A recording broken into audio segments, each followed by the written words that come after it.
Les amis, bienvenue dans ce nouvel épisode de cette série. L'objectif de cette série, c'est de relancer un média qui est mon média sur la bière, qui aujourd'hui fait à peu près 200 visiteurs par mois et qu'on veut monter à 1000, 2000 visiteurs par mois. L'idée, c'est de vous montrer un petit peu une méthode pour passer avec un site, avec un média de 0 à 100 000 visiteurs, avec le SEO, avec un petit peu d'autres choses aussi, mais on va vous montrer tout ça. Pour ceux qui ne me connaissent pas, je suis Luca Fancello et mon travail, c'est de transformer les entreprises grâce au pouvoir du SEO en leur apprenant à créer un média autour de leur sujet principal. Ça marche que vous soyez un e-commerce, un SaaS, une PME ou n'importe quel autre type de site. Comme dit, pour ces vidéos, je prends un exemple, mon site sur la bière. La semaine dernière, je vous ai fait une vidéo complète d'analyse de trafic, comment analyser une chute de trafic, parce que c'est un site qui a vraiment une courbe descendante complètement, donc on va tâcher de changer ça ensemble. Et cette semaine, je vais vous faire vraiment une analyse de tout ce qui ne va pas en partage d'écran sur le site, et notamment vous signaler pas mal de choses qui ne vont pas sur ce site, dont on parle très peu. Je vais notamment parler des liens brisés, de la qualité des images sur un site, et de comment on va pouvoir un petit peu changer tout ça pour vraiment l'améliorer et puis faire remonter un petit peu la courbe de trafic de ce site que j'avais un petit peu mis de côté depuis quelques années, et aujourd'hui c'est une très belle étude de cas pour nous. On démarre tout de suite, partage d'écran, et c'est parti. Donc dans cette vidéo, je vais vous parler de différentes choses, différentes erreurs un petit peu qui selon moi aujourd'hui sont assez fatales sur ce site et qui font que ce site, il est en perte constante de trafic. Je vais vous parler de différentes choses, on va parler de liens brisés, on va parler de maillage interne et de liens trop présents. Vous allez voir, j'ai des pages avec plusieurs centaines de liens directement. Donc tout ça, on va le corriger. Je vais parler aussi des images sur ce site et de la mauvaise qualité des images qui a selon moi un impact sur le SEO, de différentes choses, différentes améliorations. Alors c'est un site qui est sur WordPress, donc on va parler un petit peu de ça. On va parler vraiment de plein de choses, ça va être assez vaste et l'idée, ça va être que vous, ensuite, vous n'avez plus qu'à aller vérifier tout ça, une chose après l'autre, et corriger sur votre site et le faire avancer. Donc pour info, je vais utiliser pour l'instant, pour démarrer, un outil qui est assez peu connu, qui s'appelle Website Auditor. Website Auditor, en fait, ce qui est génial déjà, c'est que c'est moins utilisé que d'autres outils. Et moi, j'utilisais beaucoup chez Skyscanner, c'est plus connu au Royaume-Uni. Et souvent, il y a quand même quelque chose, c'est que quand on utilise un outil que peu de gens utilisent, on a un peu un avantage comparatif par rapport à eux. Donc, bon, moi, c'est un petit peu un outil que j'aime beaucoup. Je vais vous montrer un peu ce qu'on y trouve. Alors en fait, c'est tout simple, l'outil, c'est un peu comme un Screaming Frog. Au départ, il crawl votre site. Il va vous donner plein d'informations ensuite. Donc pour le crawler, il suffirait d'aller là dans Nouveau et de le faire. Moi, je suis en version payante. Il y a une version gratuite aussi pour ceux qui veulent essayer. La seule différence de la version gratuite, je crois que c'est que vous n'allez pas voir toutes les URL ici. Vous allez voir parfois des URL cachées. Bon, voilà, après, sinon, c'est pas un outil qui est très cher et ça vaut largement le coup. En plus, je le conseille, j'ai même pas de programme affilié ou autre, donc c'est vraiment un conseil sincère à ce niveau-là. Pour commencer, je vais vous montrer un petit peu différentes erreurs. Il y a une première erreur ici, c'est les liens brisés. Donc qu'est-ce que c'est un lien brisé? En fait, un lien brisé, c'est un lien qui n'existe plus. Alors là, il n'y en a que 28. 28, c'est pas beaucoup, ça, ce serait pas très grave. Mais ce qu'il faut savoir, c'est qu'il y a une semaine, il y en avait quasiment 300. Et ça, c'est une correction assez simple à faire qui peut vous permettre rapidement d'améliorer votre positionnement. Donc je répète, un lien brisé, c'est quoi? C'est simplement qu'à une époque, sur une page, vous avez mis un lien vers un site, sauf que ce site, aujourd'hui, n'existe plus. Et donc, forcément, quand Google vient chez vous, il peut avoir l'impression que votre site n'est pas mis à jour, parce que vous avez encore beaucoup de liens vers des pages qui n'existent plus. Et du coup, il va se demander, alors ce lien brisé, ça peut être un lien brisé interne, c'est-à-dire que vous avez un lien sur votre site, mais vous avez vous avez supprimé une page, et donc forcément, cette page n'existe plus, donc Google va se dire c'est bizarre, pourquoi il a cette page en 404, mais c'est aussi, et ça arrive très souvent, des liens vers d'autres sites qui tout simplement n'existent plus, qui ont supprimé leur page, et ça a vraiment des conséquences négatives sur votre SEO, et surtout c'est une amélioration assez simple. Alors est-ce que c'est ce qui va faire passer votre site de 0 à 2000 visiteurs? Je vous le dis très sincèrement, non, c'est pas le cas. En revanche, c'est un ensemble de petits détails qui va vous permettre de mieux vous positionner sur des pages. Et on le sait, le SEO, parfois, notamment sur des requêtes concurrentielles, c'est plein de petits détails qui font qu'une fois que vous les avez corrigés, ça vous permet d'être mieux positionné. Donc ça, c'est quelque chose de très simple. Donc là, il suffit d'aller ici avec Website Auditor. Et lui, il va vous dire, par exemple, sur cette page sans idée cadeau, qui est une de mes pages avec 100 idées cadeaux, il va me dire, Bon ben là, sur ces pages-là, tu as tous ces liens, tu as des liens brisés. Bon là, hein, c'est des liens vers Amazon, hein, probablement que Amazon a changé sa page et qu'elle n'existe plus. Quelque chose d'assez simple à corriger, hein, vous allez sur la page et vous pouvez corriger ça très très facilement. Donc ça, je vous invite à le faire. C'est très facile. Et nous, on continue un petit peu sur tout ce qui ne va pas sur ce site. Il y a autre chose aussi que j'aime bien, toujours sur Website Auditor, c'est qu'il m'indique que certaines pages ont trop de liens. Donc vous voyez, c'est là, page avec un nombre excessif de liens. Donc j'ai 126 pages. Ça va être un peu l'introduction pour le maillage interne dont je vais vous parler après. Donc il me dit que j'ai 126 pages qui ont trop de liens. Trop de liens, ça veut dire quoi? Ça veut dire plus de 100 liens. Alors qu'est-ce qui se passe il y a quelques années? C'est que Google a indiqué donc c'est John Mueller hein, qui travaille chez Google. Alors, il faut toujours prendre avec des pincettes ce qu'annonce Google, mais en tout cas, à l'époque, il a annoncé que c'était entre guillemets une mauvaise chose d'avoir une page qui renvoie vers plus de 100 liens. Pourquoi? Parce qu'il l'avait expliqué. Je vais vous montrer tout de suite ce qu'il avait dit à l'époque. Je corrige, c'est pas John Mueller, c'est Matt Cutts qui a dit ça. Alors il dit, il y a une bonne raison pour laquelle il est recommandé d'avoir toujours moins de 100 liens, c'est l'expérience utilisateur. Si vous affichez plus de 100 liens par page, vous accablerez les utilisateurs et vous leur fournirez une mauvaise expérience. Une page paraît attrayante pour vous tant que vous n'avez pas enfilé votre casquette utilisateur pour voir à quoi peut ressembler pour le nouvel utilisateur. Sur le nombre de liens, il y a une première chose, c'est que ça va diluer le PageRank. Vous savez, le PageRank, je ne vais pas forcément l'expliquer ici parce que j'ai fait une vidéo dédiée, mais en gros, c'est un des algorithmes de Google. Le principe, en fait, c'est que Google va attribuer des points à votre page et ensuite, ces points vont être distribués à tous les liens de cette page. Donc, si vous mettez, imaginons une page à 100 points, un truc aléatoire, et que vous mettez 100 liens, chaque page va prendre seulement un point. Alors que vous voyez, si vous limitez le nombre de liens, qu'est-ce qui va se passer? Ça va permettre peut-être de transférer une trentaine de points sur une page. Vous voyez, si vous mettez que 7 liens, par exemple, le premier lien va prendre une grosse puissance et ça va permettre de transférer plus de puissance. Donc vous voyez, ça c'est très important parce que si vous mettez 30 liens, il y a une dilution totale et du coup la puissance n'est pas énorme et en plus de ça, l'expérience utilisateur n'est pas dingue. Et vous voyez, moi ici, je peux voir les liens de ma page. Donc je vais agrandir un peu ça. Donc vous voyez, je vois par exemple que cette page bière sans gluten, dont j'ai parlé dans l'épisode 1 d'ailleurs, elle a 100. Et donc je me dis, mais 140 liens, c'est quand même énorme. Donc ça veut dire que depuis cette page, j'ai 140 liens en tout.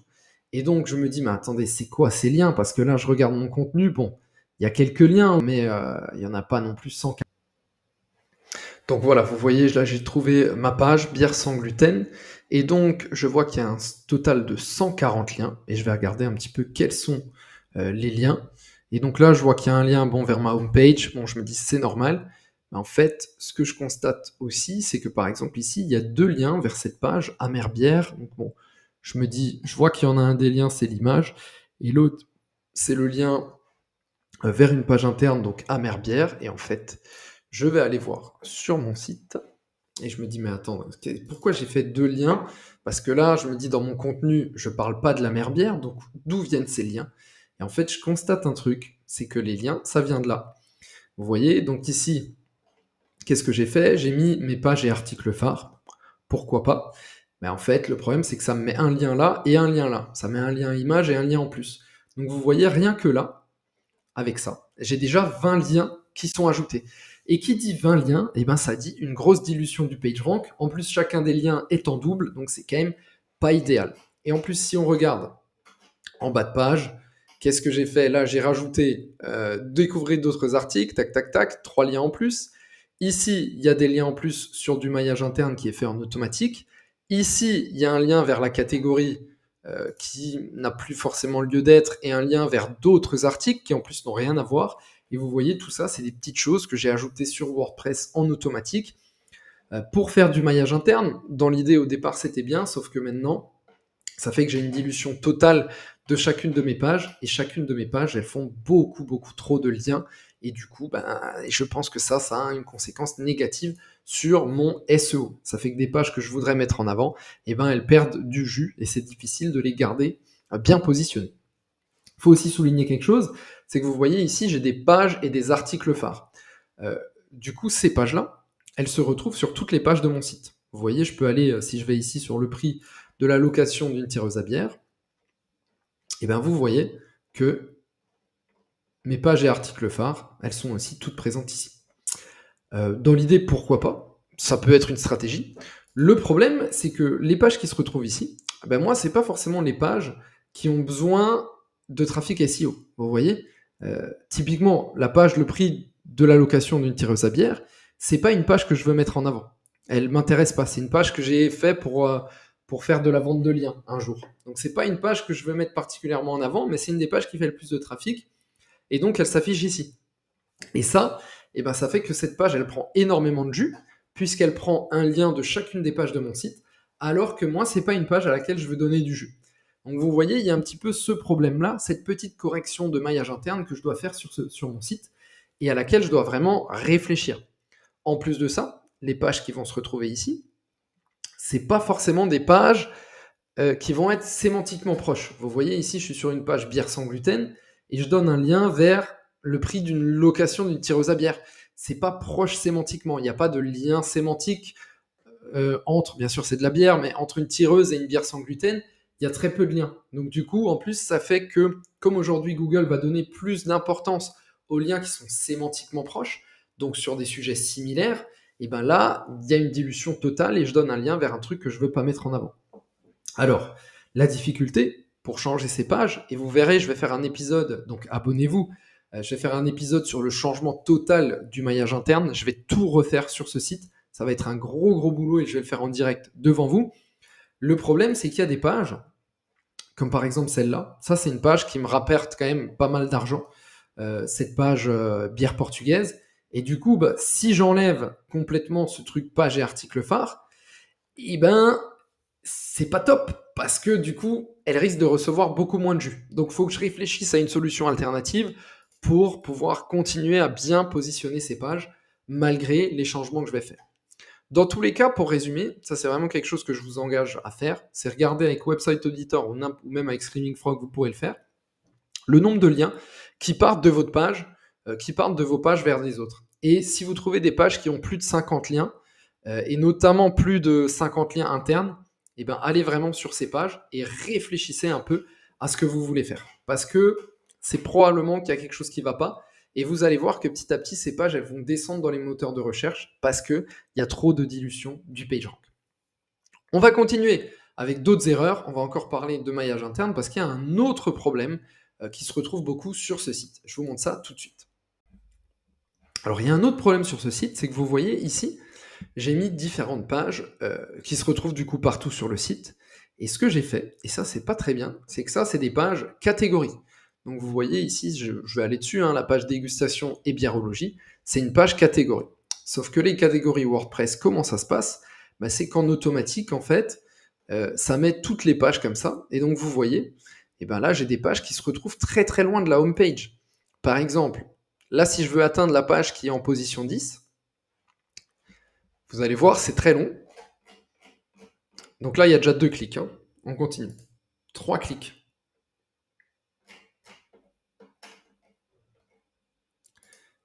4 clics. Donc si je veux aller à la page en position 10, vous imaginez le nombre de clics. Et donc là, par exemple, cette page, bière blonde sans alcool, elle est difficile à positionner parce qu'elle est mal positionnée. Vous voyez, elle est très loin. Donc forcément, positionner cette page, c'est difficile. Donc ça, c'est encore une autre erreur que j'ai fait sur ce WordPress, c'est que, en fait, je mets beaucoup en avant les catégories, et sauf que ces catégories, c'est juste des listes d'articles, et donc il y a certains articles qui se retrouvent très très loin de la page principale. Et ça, c'est pas bien, et ça crée pas mal de galères. Surtout qu'ici, à chaque fois, il y a de nouveau un lien vers la catégorie, donc ça sert à rien, ce même lien, il est des dizaines de fois, donc ça sert à rien complètement. Alors ici, sur les tireuses à bière, j'ai commencé un peu à changer et j'ai fait une page pour mettre en avant juste les pages que je voulais mettre en avant. Ça a plutôt bien marché. Il y a certaines pages qui, grâce à ça, ont pu garder un petit peu du trafic. Donc ça va être un autre sujet sur lequel je vais me pencher. C'est que, en fait, ici, au lieu de mettre des pages catégories, et les catégories sur WordPress, c'est vraiment pas pratique parce que ça vous met certaines pages très très loin de la home page, et là, je vais le faire un peu de manière différente en améliorant un petit peu ça. Donc ça, c'est autre chose que je veux faire, et ça, c'est un petit peu un des projets. Alors après, il faut être honnête, c'est pas ça qui va tout changer, mais Vous voyez, par exemple, j'ai une page, celle-là, la page IPA, j'arrive pas à la mettre plus en avant, et je pense que le fait de faire un peu ce changement et de la mettre beaucoup plus proche de la homepage, eh ben, ça va m'aider là-dessus. On continue avec d'autres erreurs que je vous invite à vérifier sur vos médias ou sur vos sites internet. On va justement aller sur cette page India Pale Ale. Hop. Et je vais vous montrer un petit peu toutes les erreurs de SEO on page que j'ai fait là-dessus. Déjà, il y a une première idée. Donc ça, c'est une page qui se positionne en position 50, hein, quelque chose comme ça. Donc là, déjà, il y a une première erreur. C'est quelqu'un qui arriverait sur ce site qui a tapé le terme IPA. IPA, c'est un style de bière, hein, pour info. Bah, en fait, il va arriver sur la page et il va juste voir une grande image qui va se positionner comme ça, qui est l'image de couverture WordPress. C'est proposé en automatique sur WordPress. Mais là, du coup, ça recule ma ligne de flottaison. Et ça fait que la personne qui arrive là, elle va se dire, c'est quoi ce truc? L'image, elle charge pas ou autre. Et elle va quitter. Et ça me donne des mauvais résultats sur Google. Donc vous voyez, ça, c'est un petit peu un petit défaut de ce site. En plus, là, tout de suite, on voit différentes choses en SEO on page. Ici, on voit que l'article date de mars 2021. Et en plus, c'est un lien, j'ai l'impression. Ah non, c'est pas un lien, sauvé. Là, j'allais me dire, oh là là. Donc ça, c'est quoi? C'est un lien qui mène juste au même article. Ok, ça n'a pas de sens faire ça, mais bon, c'est pas grave. Ici, il y a un lien vers ma page auteur. Bon, est-ce que c'est cohérent vraiment? Je suis pas sûr d'avoir un lien. Je pense que ça sert à rien d'avoir un lien et de diluer ici vers ma page auteur. Mais du coup, vous voyez ici, j'ai tout de suite une image, une grosse image, certes jolie, parce que moi j'adore les images, j'adore la photo, mais en fait, ça recule ma ligne de flottaison, et ça fait que mon article, il est positionné, du moins mes mots-clés sont positionnés beaucoup plus loin. Donc ça, c'est quelque chose à changer. Ici, cette date, je vais revenir dessus parce que ça pose un problème. C'est qu'en fait, la date, India Pale Ale, je vais taper juste le mot-clé. Donc vous voyez, quand je tape le mot-clé, en fait, vous allez constater que la date sur WordPress s'affiche automatiquement ici. Et ça peut vraiment devenir un problème. Pourquoi? Tout simplement parce que un utilisateur qui va voir ça, il va se dire, en fait, peut-être que cet article, il est plus cohérent aujourd'hui, parce que c'est un article de 2021, et du coup, je vais peut-être pas cliquer. Et ça, c'est tout bête. Donc, vous voyez, je vous ai dit, position moyenne 55. C'est tout bête, mais ça peut faire que vous n'allez pas cliquer sur une page. Et ce qu'il faut bien comprendre, c'est que quelqu'un qui tape IPA, il arrive ici, il a 10 résultats, et il a 1 seconde pour faire son choix. Et donc, c'est tout con, mais s'il voit mars 2021, il va peut-être se dire « Ah non, je vais pas cliquer ». Et ça fait reculer votre click-through rate, et ça fait que vous allez moins bien vous positionner. Et ça, c'est souvent un gros problème de WordPress, et ça peut avoir des conséquences un peu négatives en SEO on page.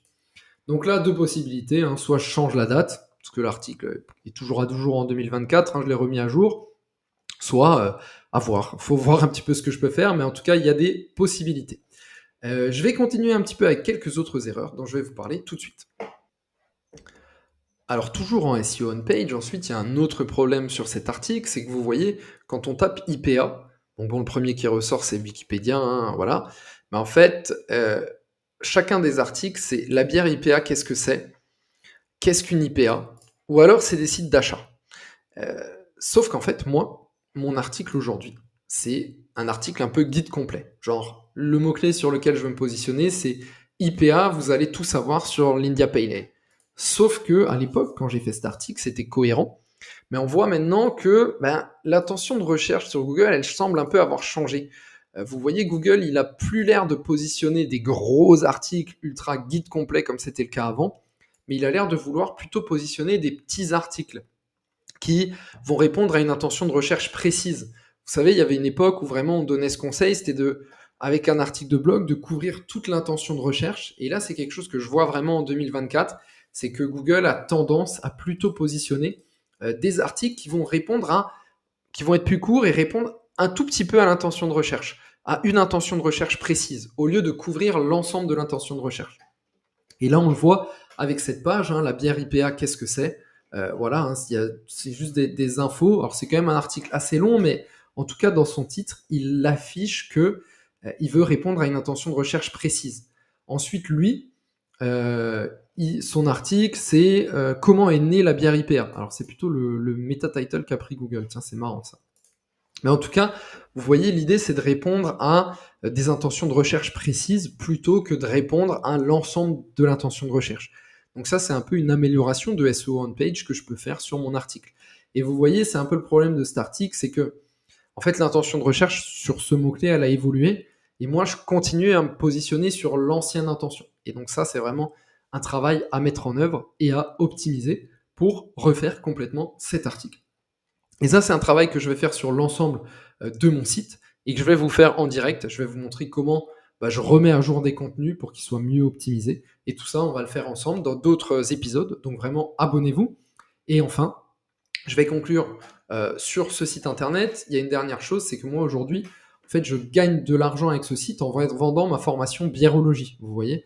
Sauf que cette formation biérologie, en fait, il n'y a même pas de lien dessus. Donc pour l'instant, je l'ai vendu que par email et du coup, il faut que je crée une formation une page formation biérologie. Je vais vous prouver qu'elle n'existe pas pour l'instant. Et en fait, ce qui va être cool, c'est que cette page, je vais la créer devant vous. Donc je vais le faire en direct. Je vais écrire un article de blog en direct devant vous. Et donc vous allez vraiment pouvoir voir comment je m'y prends. Et donc voilà, vous voyez, la page formation biérologie n'existe pas. Et donc ça, on va le faire en direct ensemble. Et voilà, c'est tout. On se retrouve très vite. Merci. Ciao.